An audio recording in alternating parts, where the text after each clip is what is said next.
എന്നെപ്പറ്റി പറഞ്ഞു, ഞാൻ അദ്ദേഹത്തെ പറ്റി ആരോപണങ്ങളൊക്കെ ഉന്നയിക്കാൻ എന്ത് യോഗ്യതയുള്ളതെന്ന്. ശ്രീ ഗണേഷ് കുമാറിനെ പറ്റി എന്തെങ്കിലും ആരോപണം ഉന്നയിക്കാൻ ഏറ്റവും യോഗ്യതയുള്ളത് ഞങ്ങളുടെ നേതാവായിരുന്ന ശ്രീ ആർ ബാലകൃഷ്ണപിള്ളയാണ്.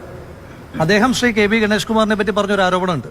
അദ്ദേഹം പറഞ്ഞത്, എനിക്ക് എൻ്റെ ഭാര്യയെ സംശയമില്ലാത്തത് കൊണ്ട് മാത്രം ശ്രീ കെ ബി ഗണേഷ് കുമാർ എൻ്റെ മകനാണെന്ന് ഞാൻ വിശ്വസിക്കുന്നു എന്ന് പറഞ്ഞിട്ടുള്ള കമന്റിലേക്കൊന്നും ഞാൻ പോകുന്നില്ല. അത്ര അഗ്രസീവാകാൻ ഞാൻ ഉദ്ദേശിക്കുന്നില്ല.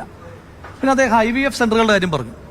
IVF സെന്ററുകൾ ഏറ്റവും ശക്തമായി പ്രവർത്തിക്കുന്നത് പത്തനാപുരത്താണ് എന്ന് ചില അനുഭവസ്ഥർ തന്നെ നിങ്ങളെപ്പോലുള്ള മാധ്യമങ്ങളിലൂടെയൊക്കെ പറഞ്ഞിട്ടുള്ള കാര്യമൊക്കെ നമുക്ക് എല്ലാവർക്കും അറിയാം. ഇവിടെ ഇപ്പോൾ അതൊന്നും അല്ലല്ലോ വിഷയം. എത്ര ഗൗരവതരമായ വിഷയമാണ്. ശ്രീ കെ ബി ഗണേഷ് കുമാർ എന്ന് പറയുന്നത് മറ്റാരെയും പോലെയല്ല. സാധാരണ ഒരാളെ 3 പേരടിക്കുക, ആ 3 പേരടിച്ചതിന്റെ 3 പാടുണ്ടാവുക എന്ന് കേട്ടിട്ടുണ്ട് നമ്മൾ. പക്ഷേ ശ്രീ കെ ബി ഗണേഷ് കുമാറിന്റെ ചരിത്രം എന്താണ്? ഒരൊറ്റ അടിയിലെ ഒരു പാടിന് 3 അവകാശികൾ ഉണ്ടായ ആളാണ് ശ്രീ കെ ബി ഗണേഷ് കുമാർ, അല്ലേ? സാധാരണ 3 അടി ഉണ്ടാകാറുണ്ട്. ഇത് ഒറ്റ അടിക്ക് 3 അവകാശികൾ ഉണ്ടായിട്ടുള്ള ആളാണ്. ആ അടിയുടെ പാടിന് 3 അവകാശികൾ ഉണ്ടായിട്ടുള്ള ആളാണ് ശ്രീ കെ ബി ഗണേഷ് കുമാർ. ഇതൊക്കെ കേരളീയ പൊതുസമൂഹത്തിന് നല്ല ബോധ്യമുണ്ട്. ഇപ്പം സംഭവിച്ചുകൊണ്ടിരിക്കുന്നത്, ശ്രീ ഉമ്മൻചാണ്ടി എന്ന് പറയുന്ന മനുഷ്യന്റെ മനസ്സ് എപ്പോഴെങ്കിലും വേദനിച്ചിട്ടുണ്ടെങ്കിൽ അതിന്റെ കൂലിയാണ് എന്ന് ശ്രീ കെ ബി ഗണേഷ് കുമാർ മനസ്സിലാക്കുന്നത് നന്നായിരിക്കും.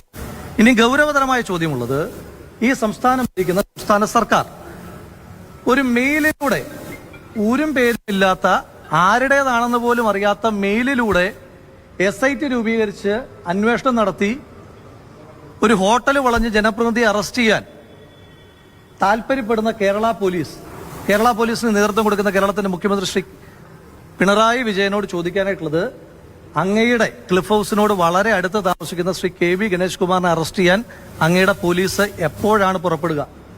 എപ്പോഴാണ് ആ മന്ത്രിയുടെ രാജി ചോദിച്ചു വാങ്ങിച്ചതിന് ശേഷം കസേരയിലേക്ക് ചമറഞ്ഞിരുന്നിട്ട് കപ്പിൽ ചായ കുടിക്കുക എന്നൊക്കെ അറിയാൻ കേരളത്തിലെ ജനങ്ങൾക്ക് താല്പര്യമുണ്ട്. ഇതിനകത്ത് വളരെ ഗൗരവതരമായ വിഷയമുണ്ട്. കേരളത്തിന്റെ പൊതുസമൂഹം ചോദിക്കുന്നുണ്ട്, ആരോപണങ്ങൾ ഉന്നയിക്കുമ്പോൾ അതിനകത്ത് ആ ആരോപണങ്ങളുടെ കേസ് അന്വേഷിക്കുന്നതിനകത്ത് രാഷ്ട്രീയമുണ്ടോ?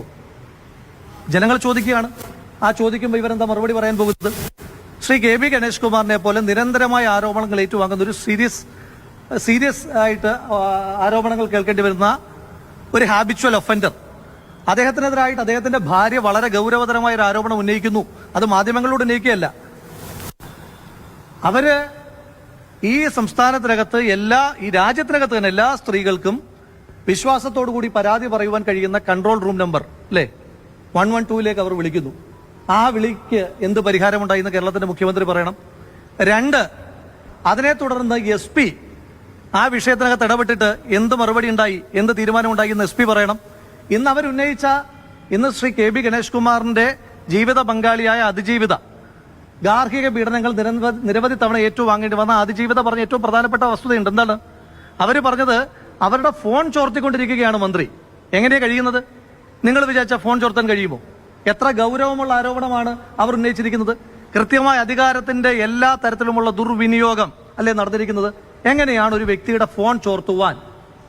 ആ ഫോണിലേക്ക് വരുന്ന കോളുകളുടെ, ടെക്സ്റ്റുകളുടെ ഡീറ്റെയിൽസ് ഈ സംസ്ഥാനം ഭരിക്കുന്ന ഒരു മന്ത്രിക്ക് അറിയാനുള്ള സംവിധാനം എന്താ? അങ്ങനെയാണോ എല്ലാ മന്ത്രിമാരും പ്രവർത്തിക്കുന്നത്? അറിയാൻ കേരളീയ പൊതുസമൂഹത്തിന് താല്പര്യമുണ്ട്.